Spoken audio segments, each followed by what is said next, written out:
All right, welcome to the Dahlia breeding patch. So this is the space where I'm growing out, or we are growing out, all of the varieties that are part of the breeding program. And there are, I think, about 150 different varieties, and you can tell that I'm very fond of the anemone types, lots of the singles. I love all the weirdos. Like, definitely, I love anything that's kind of crazy and wild and different and freaky. Those are the ones that I love.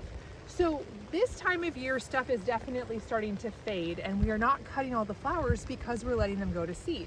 So one of the things that most people don't know about dahlias is that you can actually produce them two ways. You can either, in the fall, dig up a clump of tubers, divide those tubers, and each one of them is going to produce an exact clone of the mother plant, or you can collect seed from them, and the seeds will actually produce new varieties. So every seed that is produced will produce like a brand new variety that has never existed before. So on a lot of these guys, you can see that we've let the flowers be pollinated, bloom and fade, and then eventually they start to form a seed pod. And let's see if we can find one. We've been harvesting like crazy in here. This isn't a great seed producer. Here we go.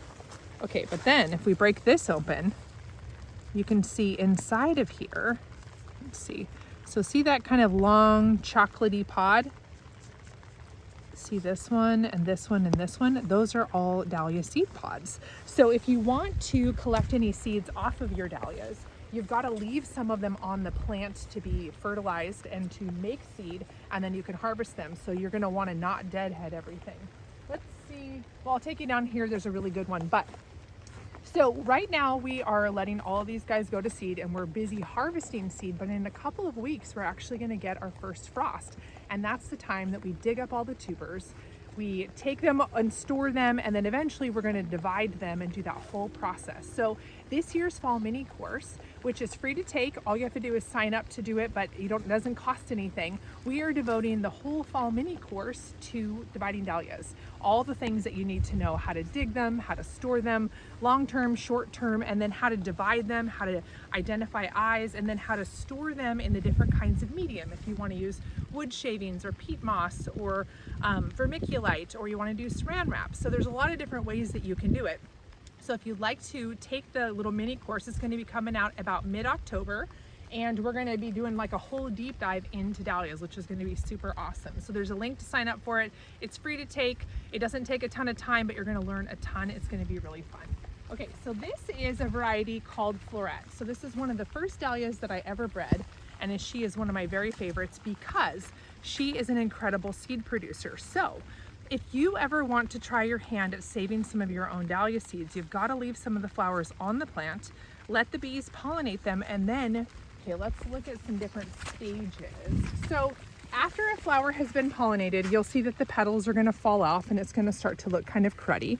And then eventually the pods are going to kind of close up and turn green like this, and they're going to get kind of pointy. You're going to want to leave those guys alone, let them mature a little bit more.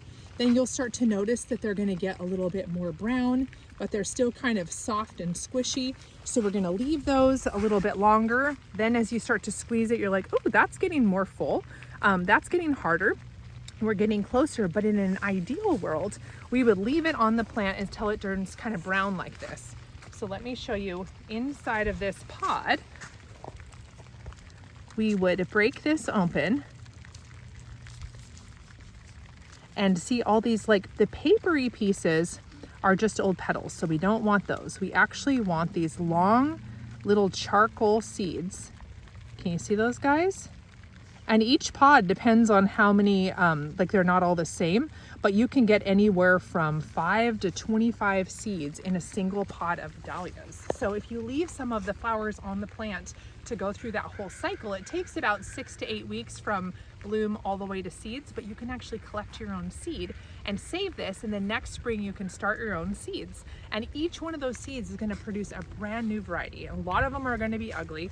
Like, they're not going to be things that you want, but some of them are going to be super magical, like Floret. And then if you find something that you like, you can save it and dig it up that next fall. And then the way you would propagate that to get them to come back true is you would divide the tubers. So seeds make brand new varieties, and tubers are clones of the variety that you want. But all of the dahlias in this whole patch, these are all from, they started with seed, and they are all from the breeding project. So it's really cool. It's like this fun, addicting, very healthy addiction kind of a thing that you can do. It's so much fun. So yeah, so if you want to collect your own dahlia seeds, get out there and do it. Even if you get a frost, but your little pods are papery, they'll still be fine and they'll survive, and then you can save them, dry them out, and then use them next year. And then if you want to join me for our fall mini course, where we get into dividing dahlias and storing them and digging them and the whole shebang, there's a link to sign up for that as well.